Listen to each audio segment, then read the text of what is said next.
The truth is we teach people how to treat us by how we treat ourselves. We fucking set the damn standard. We show people, we learn as a human species to observe and emulate. Observe and emulate. We observe, we try to do that thing. Literally, from the time we're born, we observe and we emulate. What makes anyone think that's going to change as you become an adult? Hello, my loves. This is Johanna Burkhardt. I am a multidimensional channel, teacher, healer, and author. And I am obsessed with all things metaphysical, esoteric, galactic, and of course, the healing journey. And I'm here to share my stories, my wisdom, and my teachings about being human in the illusion that we call reality. Welcome to Cosmic Blonde. Hello, my loves. Today, I want to talk about my mother wound. And the mother wound for me has been the source of the majority of my trauma and pain in more than one sense of the word. Yes, my biological mother left my dad and me. I'm going to say 3. It could have even been 4, but I'm just going to stick with 3 because that's the number I always come back to. And I did see her on and off through my childhood. I'm going to say probably, to me, it felt like 5 or 10 times at the most. Majority of the time I was sitting at the end of my dad's driveway, waiting for her to pick me up, and she never showed up. So that was the majority of my experience. Or when she did, I would remember screaming and crying, I want my daddy, and want to go home because I didn't want to be there with her. Because, I mean, do you blame me? She wasn't very good at being a mom. And I don't think it was ever malicious or intentional. I just don't think it's who she is. And I don't know. I've never really asked her other than I know she had to take care of herself. She had things, she had to choose herself. She chose herself. And that's been one of my biggest lessons, right? One of many. I have quite a few big lessons apparently, but it was choosing myself. And I always choose everybody else because I already did. Let me rephrase that, because the words we speak are so important. One of my biggest lessons has been to choose myself. And I have spent a lifetime choosing everybody else in hopes that they would choose me back. And that is because there is a belief, collective belief, that you treat others how you want to be treated. And, it sounds great, but it isn't the truth. The truth is we teach people how to treat us by how we treat ourselves. We fucking set the damn standard. We show people, we learn as a human species to observe and emulate. Observe and emulate. We observe, we try to do that thing. Literally, from the time we're born, we observe and we emulate. What makes anyone think that's going to change as you become an adult? It doesn't. It doesn't change. We keep doing the same thing. So when the guides really sunk that into me, you teach people how to treat you by how you treat yourself. I'm like, oh shit. All this time that I have been choosing my spouses, choosing my kids, choosing my boss, choosing whatever the fuck, I was teaching anyone who was watching that I come last. And then I was pissed when I was put last.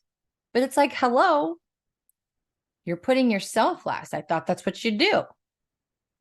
And then we have this other collective belief that if you put yourself first, if you choose yourself, you're selfish or self-centered. Excuse me. Am I supposed to be centered on somebody else? Am I supposed to be everyone else-ish?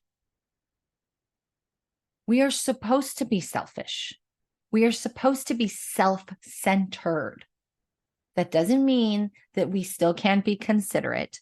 It doesn't mean that we still can't consider others or take others into consideration, right?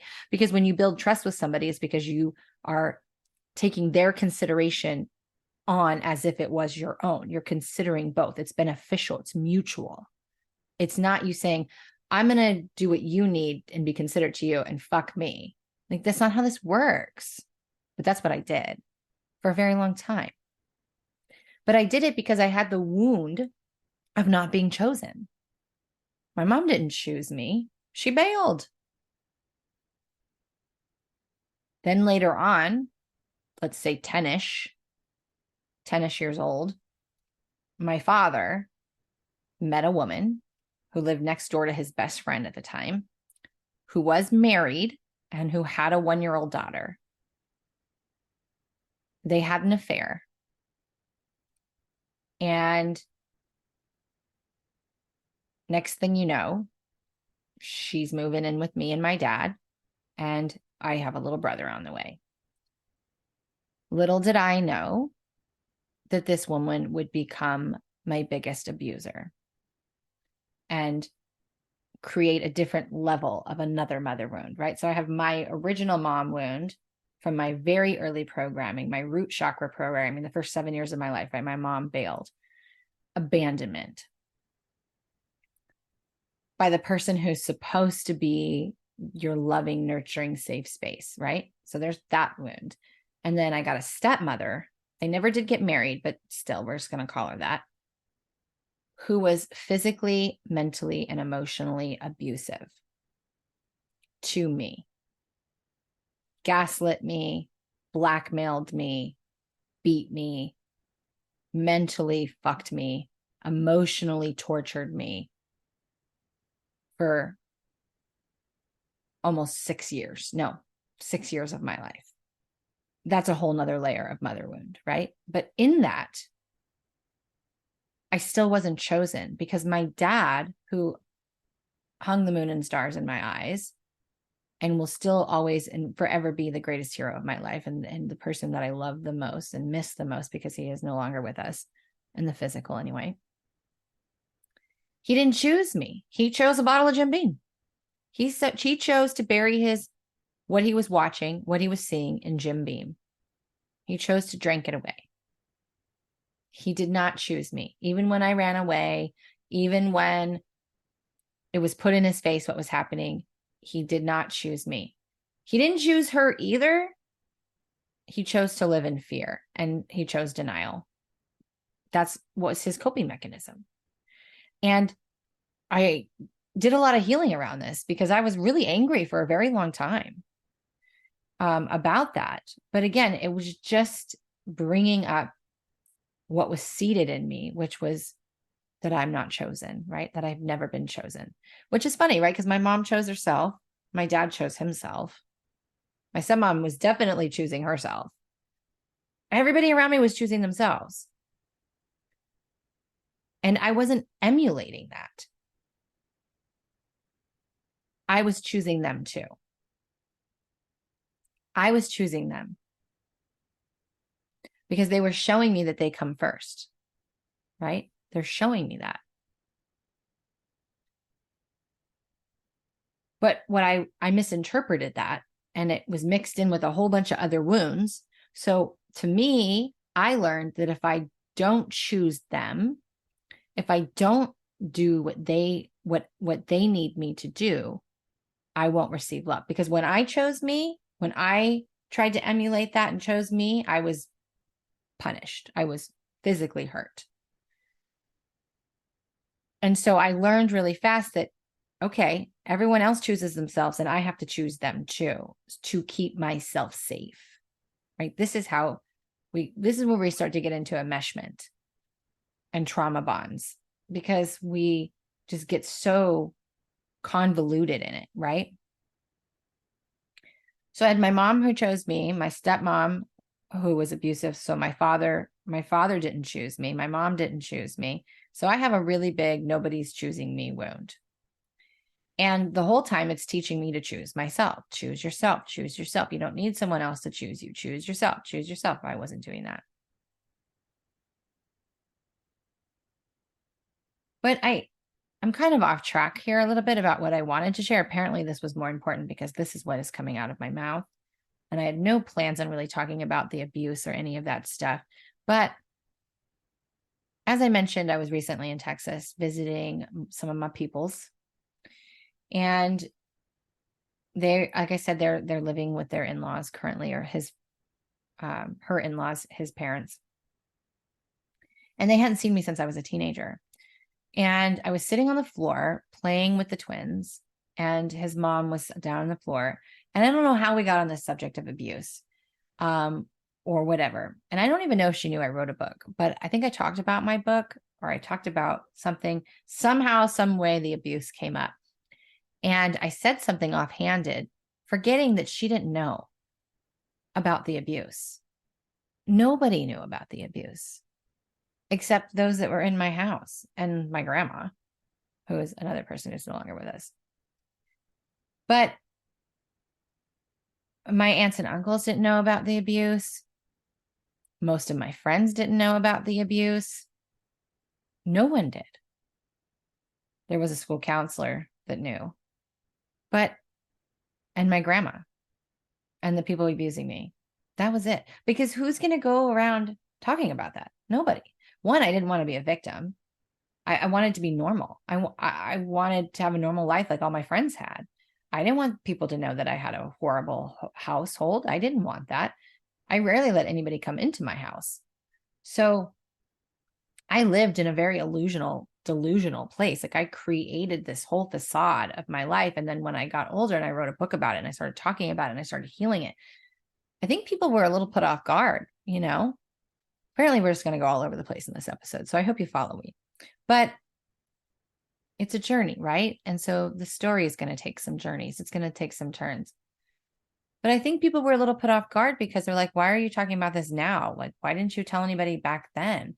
And that was what happened when I was on the floor with her.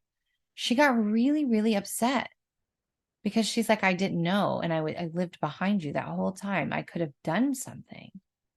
I get chills just saying those words. And I get a little choked up because I could feel in that moment her love, her pain, that there was something bad happening to me right underneath her nose, and she never knew. On a side note, this is a really important lesson in we never know what's really going on in someone's life. You never really know what's going on behind closed doors. You never really know what's going on in someone's head. And why we should all be a little more fucking kind and graceful to how people are. Because you just don't know.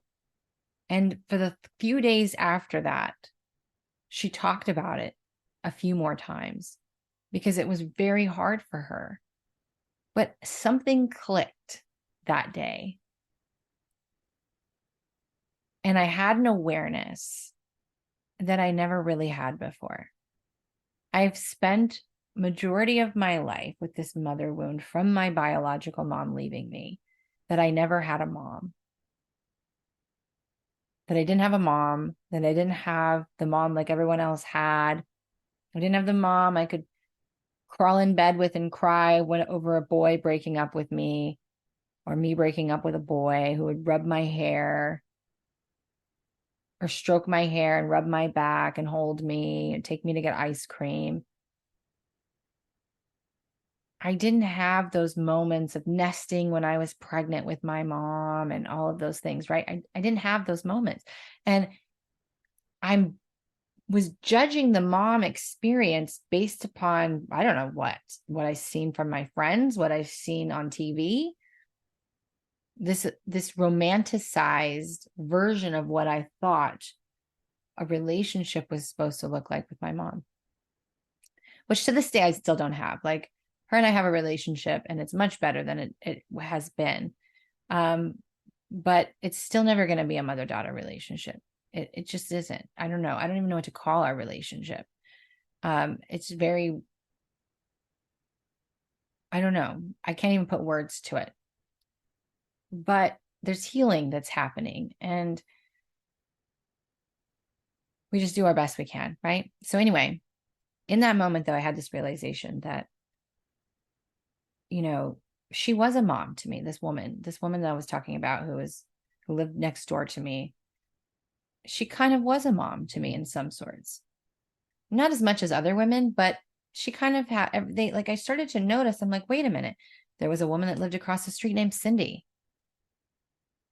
And she wasn't actually that much older than me. I think she was only 10 years older than me, if that. But she was very much a mom to me. She curled my hair for prom, or not prom, for Christmas dance, the high school Christmas dances, like the winter formals, right? She curled my hair in like these tight little ringlets. Um, there's so many things that she did for me. We were actually pregnant together at the same time and bonded over that and spent time together over that. And so I got to have that kind of nesting experience with her. I had a friend named Amber, and her mom's name was Wendy, and she called me Joe Mama. I hated it, but now I kind of love it. And she was a mom to me, not for a very long time, but there was a short stint of time where I even stayed with them for a little bit, and I could always talk to her and tell her things, and she didn't judge me, and she accepted me, and so did her daughter, you know. And the first woman I told you about that lived behind me, she would say Johanna Joe who, that was her nickname for me. So like I had all these people that had these nicknames for me and that were mom figures. My grandma Claudia, one of the strongest women I've ever met in my entire life, taught me how to cook, taught me how to sew, taught me how to love my family. There's so much of her that I wish I would have carried on that I didn't. My love for Christmas. She used to put up these big, beautiful Christmas villages. I loved them so much. She was a mom to me. And I didn't appreciate all of these moms that I had in my life. I didn't. Because I was still in the energy of not enough. I was in the energy of lack, of I didn't have a mom. And so the gift I got in telling part of my story to my friend's mom when I was in Texas was the self-realization that this whole time that I didn't think I had a mom, I had more moms than most people. I had lots of moms. When I got married to my first husband, his mom became my mom.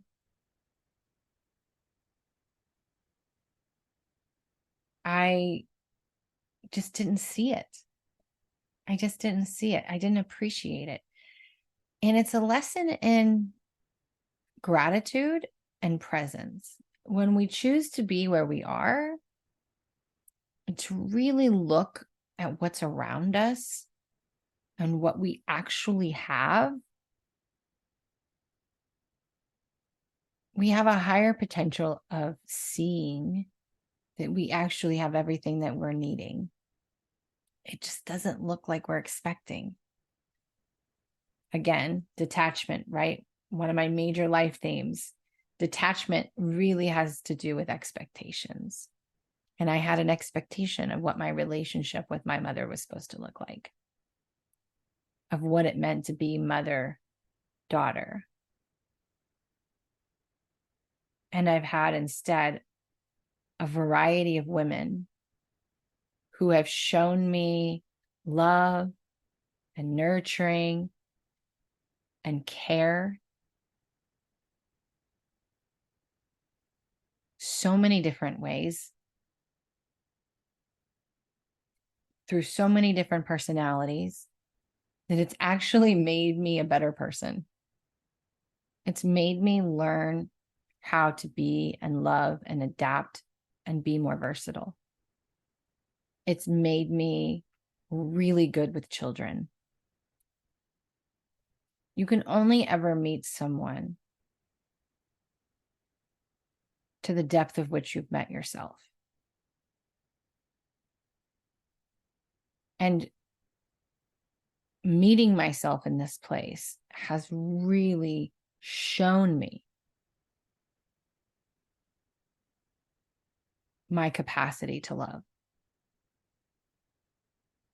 It's shown me why I am so good with children, why I'm so good with inner children, how I can see the potential, how I am versatile and adaptable, and that my needs were always met, just not in the way that I was expecting them to be. But it was such a humbling experience. Having a community of moms. I am currently open to my next mom. As I'm trying to heal and build with my actual mother. But she's never going to be what I need her to be. And I have come to terms with that. And I've accepted that's who she is. And so all I can do is open myself up to the universe for what it is that I'm actually craving and needing, and know that that person will show up for me, because they always have. I just wasn't recognizing it, you know? And funny enough, I became a community mom. I was mom to all my daughter's friends. Everyone called me mom. My son didn't quite have that experience, but my daughter, her and her friends came in and out, and everyone called me mom.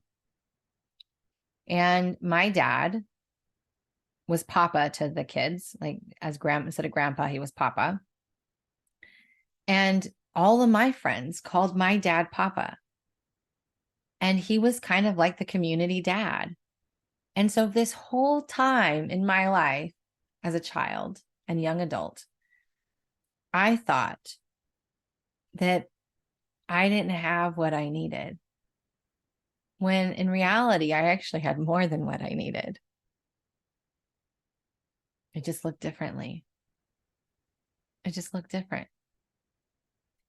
And I got to be mom to those who needed it, and still am sometimes, playing that motherly role, right?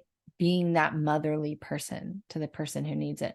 And not motherly, and because, mothering can be very masculine, by the way, when you're into structure and fixing and correcting and delegating. That can be very mothering, right? Telling someone what to do.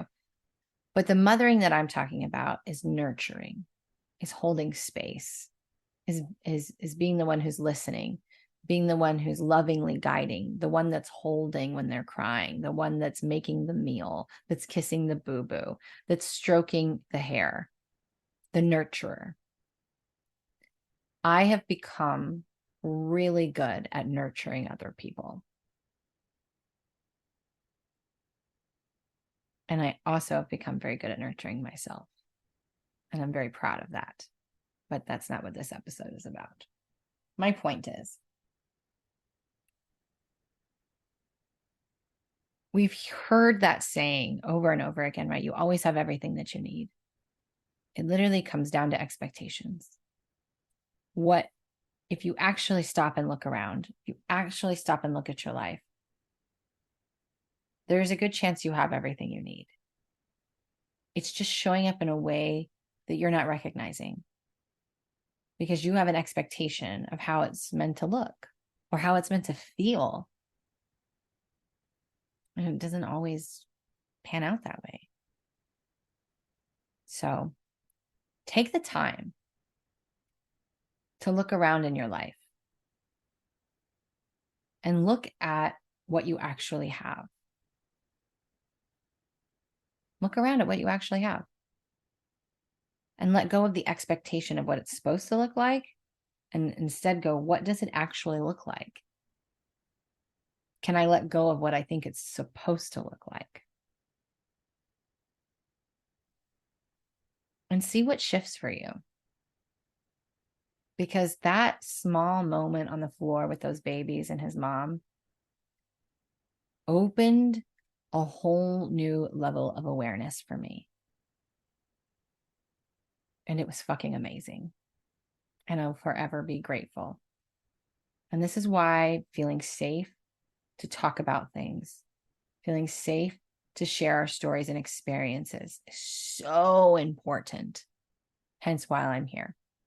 Why I'm here doing this. Because it opens the door to a whole nother level of awareness.